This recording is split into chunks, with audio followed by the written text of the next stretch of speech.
साथियों नमस्कार, मैं कृष्ण मोहम्मद गौरी व्याख्याता राजकीय उच्च माध्यमिक विद्यालय मीठला डाइट बारहवीं के डिजिटल एजुकेशन चैनल में आपका सभी का हार्दिक स्वागत है। तो आज हमारा नया चैप्टर है, चैप्टर नंबर 2 मानव तंत्र। ये एक लंबा चैप्टर है तो काफी पार्ट्स में ये चैप्टर पूरा होगा। तो मानव तंत्र के बारे में जब हम बात करते हैं तो हमारे दिमाग में पहली बात ये आती है कि तंत्र क्या है। तो तंत्र से पहले हमें जैसे 9th में हमने कोशिका के बारे में पढ़ा है। कोशिका किसे कहते हैं? शरीर की संरचनात्मक और क्रियात्मक इकाई को कोशिका कहते हैं। जब समान कार्य करने वाली और समान संरचना वाली कोशिकाएं परस्पर मिल जाती है तो वो ऊतक का निर्माण करती है, और समान कार्य करने वाले ऊतक मिलकर अंग का निर्माण करते हैं। जब समान कार्य करने वाले अंग मिल जाते हैं तो वो तंत्र का निर्माण करते हैं, जैसे पाचन तंत्र, श्वसन तंत्र, उत्सर्जन तंत्र, जनन तंत्र। ऐसे हमारे शरीर में कई सारे मनुष्य के शरीर में तंत्र है, और जब ये सारे तंत्र मिल जाते हैं तो हमारे शरीर का या काया का निर्माण होता है। तो साथियों ये तो गए हमारे तंत्र, उसमें से एक तंत्र है मानव पाचन तंत्र। कौन सा तंत्र? मानव पाचन तंत्र। इसके बारे में आज हम अध्ययन करेंगे। पाचन तंत्र क्या है और भोजन क्या है। तो हम लोग जो भोजन खाते हैं उस भोजन के अंदर कई सारे अवयव होते हैं जो पोषक तत्व भी कहलाते हैं और भोजन के अवयव भी कहलाते हैं। तो ये अवयव मुख्यतः कौन कौन से हैं? एक तो कार्बोहाइड्रेट है, एक वसा है, एक प्रोटीन है, खनिज लवण है, विटामिन है, जल है और वृक्षांश है। ये सारी चीजें मिलकर हमारा भोजन का निर्माण करते हैं और ये हमें पोषक तत्व प्रदान करते हैं। तो अब साथियों हमारा पाचन तंत्र शुरू हो रहा है। पाचन है क्या? भोजन के जटिल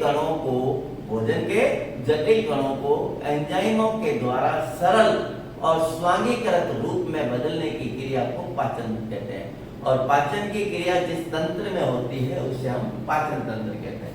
तो साथियों मेरे पाचन तंत्र का चित्र, एक सरल चित्र आपके सामने बना है जो सभी छात्र लगभग बना सकते हैं। और हमारे इस पाचन तंत्र के कई सारे अंग हैं। उन अंगों की एक सामान्य संरचना के बारे में हम आज यहाँ चर्चा करेंगे। यहाँ तक अपना हो गया है, इसको मैं हटाता जा रहा हूँ, जैसे जैसे होता जाएगा उसको हटाता जाऊंगा ताकि आपको समझने में दिक्कत ना हो। तो हमारा पाचन तंत्र का ये सबसे पहला हिस्सा है, नंबर 1 पर है, वो मुख गुहा है। क्या है? मुख गुहा। क्या है? मुख गुहा। ये हमारे पाचन तंत्र का नंबर 1 भाग है, सबसे पहला भाग है। मुख गुहा हमारे शरीर से बाहर की तरफ मुख के द्वारा खुलती है, और ये मुख गुहा किससे बनी होती है? ऊपर वाला जबड़ा, नीचे वाला जबड़ा। नीचे वाला जबड़ा ऊपर नीचे होता रहता है तो ये चल है, और ऊपर वाला जबड़ा हिलता नहीं है, ये अचल है। और इन दोनों जबड़ों के बीच में एक मांसल संरचना होती है, उसे हम जिह्वा कहते हैं। ये जिह्वा आप देखेंगे आगे से खुली है, फ्री है, स्वतंत्र है, किंतु पीछे की तरफ ये मुख गुहा से जुड़ी हुई है। मुख गुहा से यहाँ नीचे की तरफ जुड़ी है। किस संरचना से जुड़ी होती है? फ्रेन्यूलम लिंगुअल या जिह्वा फ्रेन्यूलम से जुड़ी रहती है। अगर हम जिह्वा के विभिन्न भागों का बारे में चर्चा करें तो यह हमें स्वाद का ज्ञान कराती है। आगे वाला भाग हमें मीठेपन का ज्ञान कराते हैं, वो चीज सकते हैं हम आगे रख सकते हैं, और सबसे पीछे वाला भाग खारेपन का ज्ञान कराता है। तो टेबलेट जब पीछे जाती है तब हमें खारेपन का ज्ञान होता है, और दोनों साइड में ये वाला हिस्सा है, ये हमें नमकीन स्वाद कराता है, और बीचों बीच खट्टा। ऐसे करते खट्टी चीज खाते हैं तो ये खट्टेपन का ज्ञान कराती है।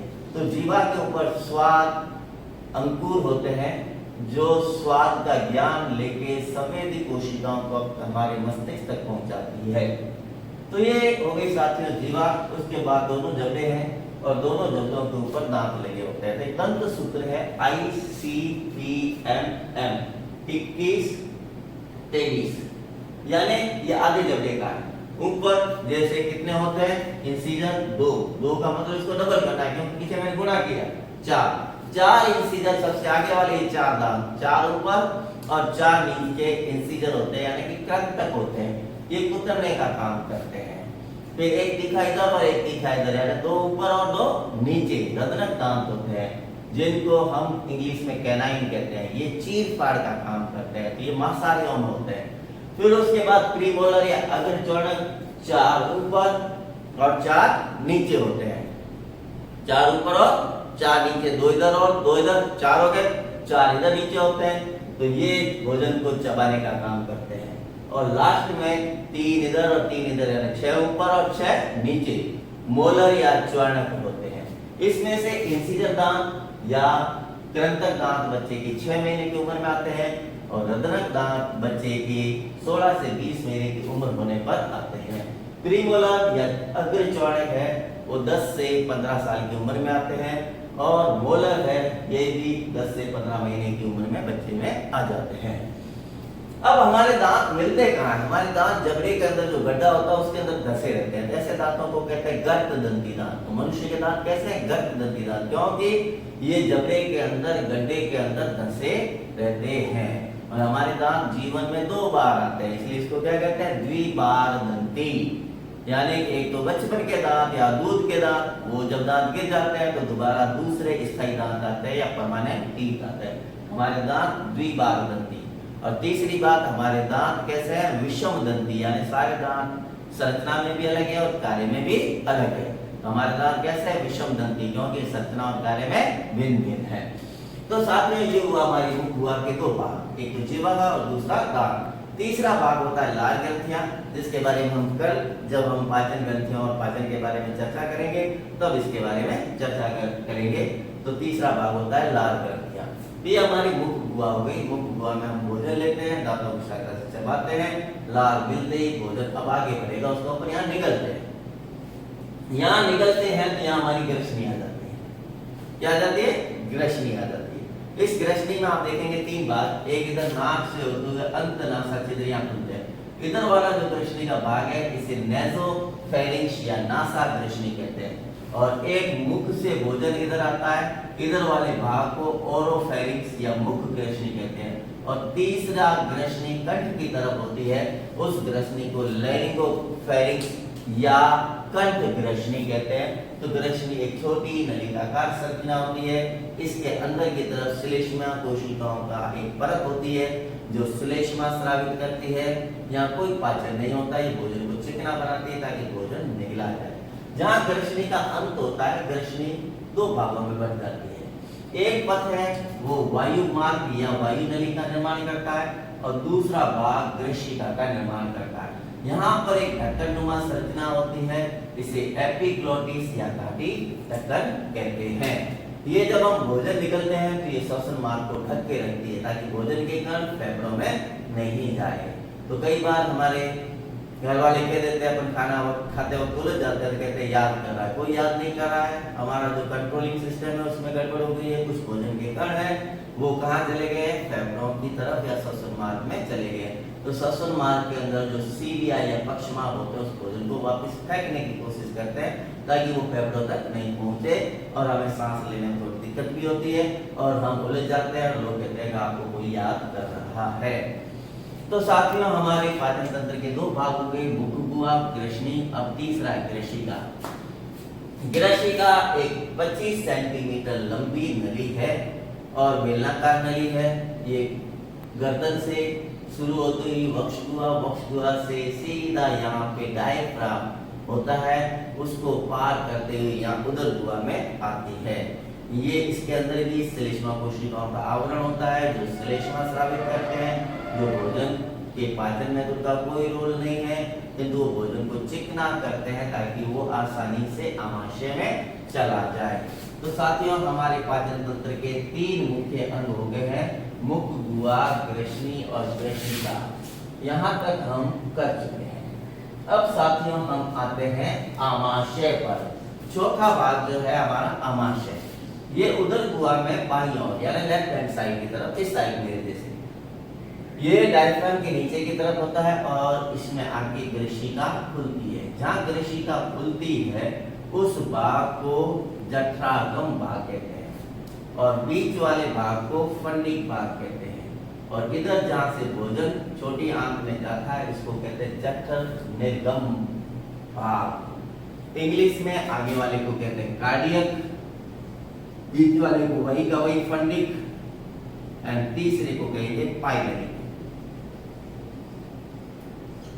तो ग्रशिका है वह जठरागम अवरोधनी या पाइलेरिक स्फिंक्टर के द्वारा किसमें खुलती है? आमाशय में। स्फिंक्टर या अवरोधनी का मतलब एक वाल्व या टूटी जो भोजन को ग्रशिका से आमाशय में तो जाने देता है किंतु वापस उसके आने को रोकने का कार्य करता है। अब उसके बाद इसी तरीके से पाइलेरिक भाग या जठरा निर्गम भाग से भोजन जैसे ही छोटी आंत में जाता है तो यहाँ भी अवरोधनी होती है, स्फिंक्टर होता है, इसे पाइलेरिक स्फिंक्टर या जठर निर्गम अवरोधनी कहते हैं। ये भोजन को आमाशय से छोटी आंत में तो जाने देता है किंतु छोटी आंत से वापस आमाशय में आने नहीं देता। आमाशय में जठर रस का स्रावन होता है जो भोजन के विभिन्न भागों का पाचन करते हैं। इसके अलावा HCl का भी स्रावन होता है। तो साथियों, जो आमाशय है उसका आकार आप देखेंगे तो J की आकृति का होता है और यहाँ से भोजन है वो छोटी आंत में आ जाता है। तब हमारे पाचन तंत्र का अगला भाग है छोटी आंत जो लगभग 6 से 7 मीटर लंबी होती है और इस छोटी आंत के अंदर 3 भाग होते हैं। पहला भाग जो लगभग ये U आकृति का है और इसको ग्रणी कहते हैं। ग्रणी की दोनों भुजाओं के बीच में ये जो संरचना है इसे अग्नाशय ग्रंथि कहते हैं और इसके ऊपर एक बड़ी अनियमित संरचना होती है उसे यकृत कहते हैं। इसे यकृत ग्रंथि कहते हैं। यकृत ग्रंथि हमारे शरीर की सबसे बड़ी ग्रंथि है और यकृत ग्रंथि पर एक थैलेनुमा संरचना होती है, इसे कहते हैं पित्ताशय और पित्ताशय में पित्त रस का संग्रहण होता है। यकृत मृत आदिशी कोशिकाओं का अपघटन करके पित्त लवण बनाती है, इसलिए यकृत को आदिशिका का विस्तार भी कहते हैं। यकृत से जो पित्तवाहिनी निकलती है, अग्नाशय से जो अग्नाशय वाहिनी निकलती है, दोनों मिलकर छोटी आंत में खुलती है और पित्त रस और अग्नाशय रस दोनों भोजन के साथ मिल जाते हैं छोटी आंत में ग्रहणी के अंदर। ग्रहणी के अंदर पाचक एंजाइमों के द्वारा भोजन का पाचन होता है। ये लंबी कुंडलित संरचना होती है और इसमें कई सारे सूक्ष्म अंकुर या अंगुलीनुमा प्रबंध होते हैं जो पाचन और अवशोषण की सतह क्षेत्रफल का क्या करते हैं? बहुत क्षेत्रफल बढ़ा देते हैं। अब ग्रहणी के बाद ग्रहणी और क्षुद्रांत्र के बीच में छोटा सा भाग होता है उसे अग्र क्षुद्रांत्र कहते हैं।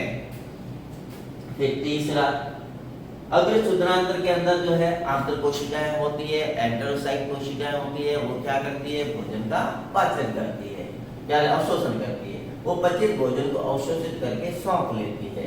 इसके अलावा तीसरा जो भाग है ये पीछे वाला, इसको क्षुद्रांत्र कहते हैं।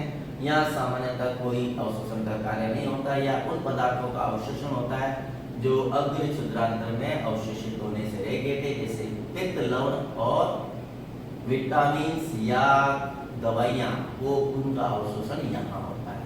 अब ये छोटी आंत यहाँ पर आके बड़ी आंत में खुलती है। यहाँ पर भी एक वॉल होता है जिसे इलियोसिकल वॉल कहते हैं। ये इलियोसिकल वॉल है वो छोटी आंत से भोजन को बड़ी आंत में जाने देता है और इसी जंक्शन पे एक नलिका का अतिवृद्धि होती है, जैसे कृमि रूपी परिशेषिका या अपेंडिक्स कहते हैं। हमारे पूर्वज जब वो जंगलों में रहते थे, आदिवासी या जंगली रूप था जब मनुष्य का, उस वक्त वो कच्ची पत्तियां वगैरह खाते थे या सेलुलोज खाते थे तो उसके पाचन में महत्वपूर्ण भूमिका निभाती थी। अब कभी कभी भोजन जो है क्षुद्रांत्र से अंधनाल या सीकम में जाने की बजाय कभी कभी कृमि रूपी परिशेषिका या अपेंडिक्स में आ जाता था। हमारे यहाँ पे दर्द होने लगता है और जैसे ही दर्द होता है तो हम ये कहते हैं कि इसको अपेंडिक्स हो गई है, यहाँ पे भोजन सड़ने लगता है। अब छोटी आंत इसमें खुलती है अंधनाल में। ये एक छोटी सिग्मॉइड स्ट्रक्चर होती है या संरचना होती है। ये आगे जाके कहाँ खुलती है? कोलन के अंदर। कोलन है, इसके 4 हिस्से हैं। एक ये जो ऊपर की तरफ वाला हिस्सा इतना, इसको कहते हैं आरोही भुजा। एक ये ऐसी संरचना है सीधी, इसे कहते हैं अनुप्रस्थ भुजा और एक ये ऐसी संरचना है, इसे कहते हैं अवरोही भुजा और ये जो छोटा सा भाग है इसको कहते हैं सिग्मोइड वाला भाग। तो कौन सी? आरोही कोलन, अनुप्रस्थ कोलन, अवरोही कोलन और सिग्मोइड कोलन इसको कहते हैं या वर्तांत्र कहते हैं। अब लास्ट भाग है मलाशय। मलाशय जो भोजन अपचित रह जाता है वो मल के रूप में मलाशय में एकत्रित हो जाता है। जब मलाशय पूरा भर जाता है तो हमें अपचित भोजन को शरीर से त्यागने की इच्छा होती है और उस अपचित भोजन को हम मलाशय से गुदा द्वार से होते हुए शरीर से बाहर त्याग देते हैं। तो साथियों, ये पाचन तंत्र की सामान्य संरचना के बारे में हमने चर्चा की है। अगली कक्षा में हम पाचन की कार्यकी के बारे में चर्चा करेंगे। साथियों, अभी कोरोना काल के कारण हमारी स्कूलें बंद है, तो हमारी इस ऑनलाइन क्लास को देखिए, सब्सक्राइब कीजिए, लाइक कीजिए, अच्छा लगे तो आगे आप इसको शेयर कीजिए। और तब तक के लिए आप सभी का धन्यवाद। Thank you.